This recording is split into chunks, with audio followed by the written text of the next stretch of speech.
Welcome. Fade to Black breaking news for this Thursday, August 10th, 2023. This is all of the news that you need. I'm Jimmy Church, and I want you to help support the show, the news, and everything that we do around here, our team, by getting your Fade to Black T-shirts. The links are below. 2 ways to get them. Order a shirt off the site.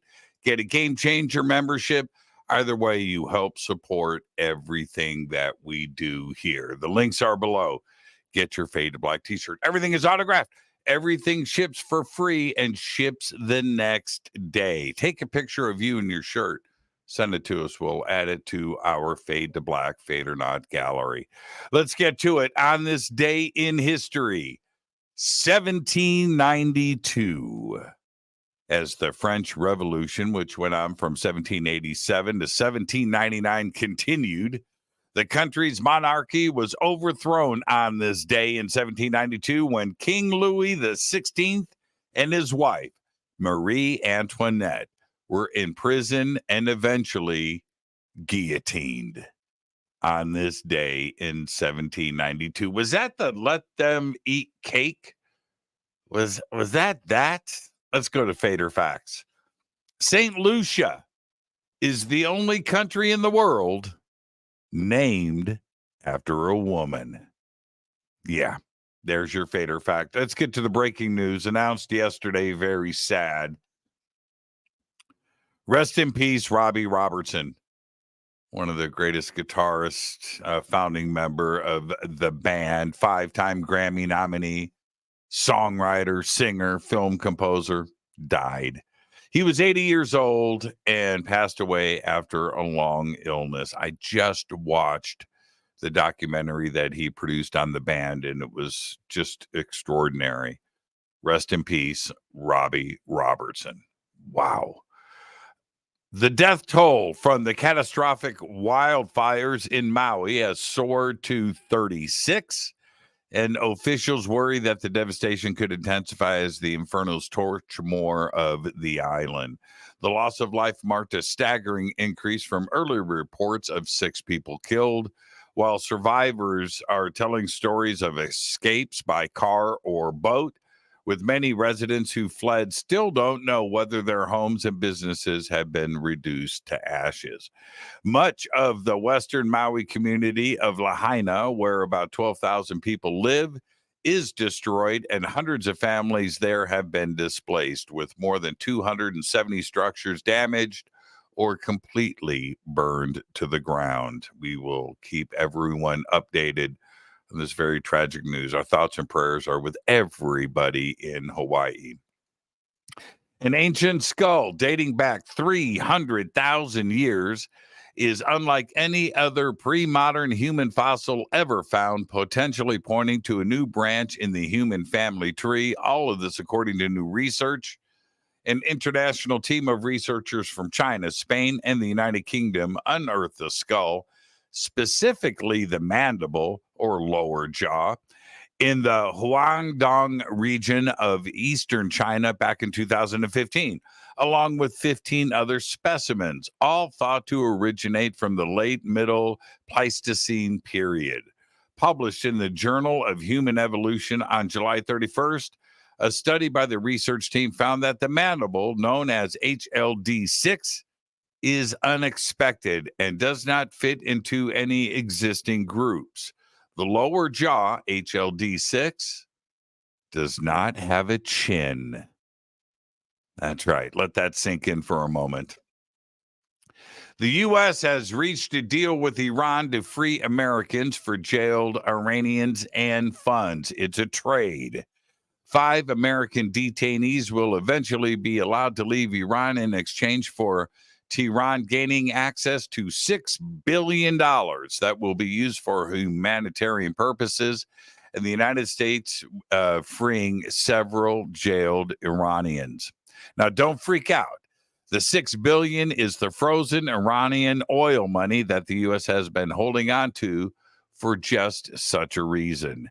As a first step in the agreement, which comes after more than 2 years of quiet negotiations, Iran has released from prison and into house arrest the 5 Iranian American dual citizens.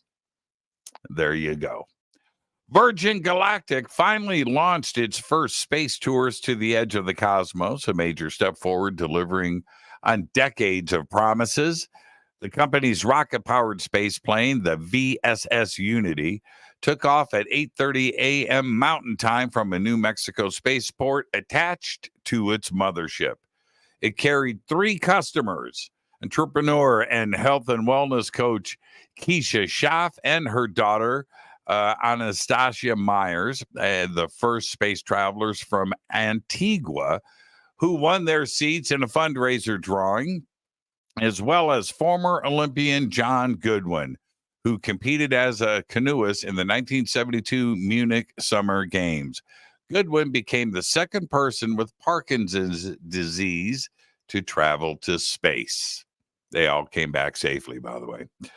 A massive hailstone from a supercell thunderstorm in eastern Colorado Tuesday night may have set a new state record, the latest example in a prolific summer for giant hail in the United States. The hailstone was found by a storm chaser, Dan Fitz, outside of the town of Kirk, near the border of Kansas, about 125 miles east of Denver. He found it just before 7:30 p.m. Mountain Time. Fitz used a caliper to measure the hailstone to be 5.25 inches in length. That's larger than the diameter of a softball, grapefruit, or a DVD. It's ginormous. Can you imagine if that hit your car? Check this out. Enormous breaking news today. Scientists at Fermilab near Chicago say they may be getting closer to discovering the existence of a new force of nature. They have found more evidence that subatomic particles called muons are not behaving in the way predicted by the current theory of subatomic physics. Scientists believe that the unknown force could be acting on the muons. More data will be needed to confirm these results, but if they are verified, it could mark the beginning of a revolution in physics. Fermilab says that its next set of results will be the ultimate showdown between theory and experiment that may uncover new particles and or forces. Absolutely incredible. And finally, I'm going to leave you with this and scare the crap out of you. Are you ready? Mild solar storms can cause more serious problems to GPS satellites than once-in-a-century events, a new study has found. Again, mild solar storms. Storms that erupt from the sun can create challenges for satellites in Earth's orbit. We all know that. Scientists are trying to understand these events better to help operators protect their spacecraft. And this time they found a surprise. A new study by researchers from the British Antarctic Survey, the BAS, discovered that satellites in the Global Positioning System, GPS, in that orbit may suffer more from milder solar storms than from the frightening events that wreak havoc on power grids and telecommunication networks on Earth.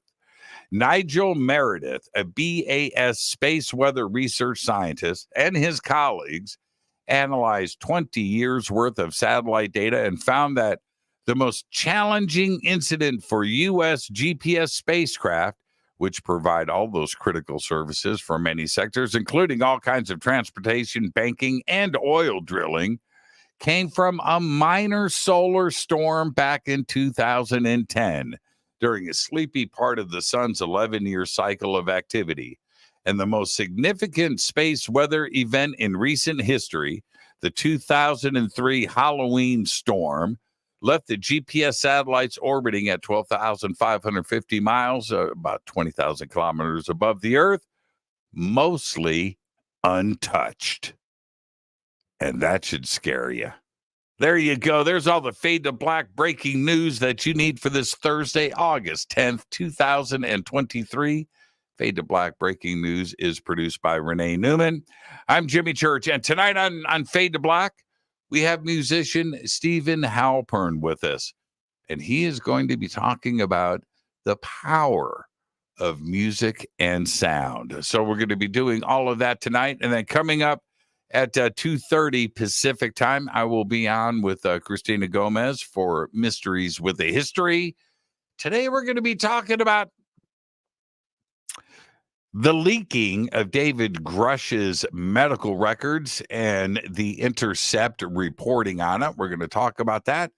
And we're also going to talk about what is going on down in Peru. That's right, aliens attacking a village. We're going to be doing all of that at 2:30 p.m. Pacific time. Until then, I have one thing to say. Go back, Lee Tappy.